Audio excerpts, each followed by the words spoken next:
4 duck hunters and a dog were rescued from a Brainerd area lake on Saturday after the boat they were in capsized due to high winds.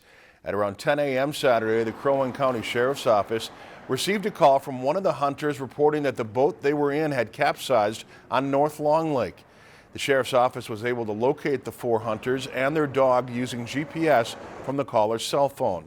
The 4 individuals were located and all exhibited signs of hypothermia and were taken to the hospital.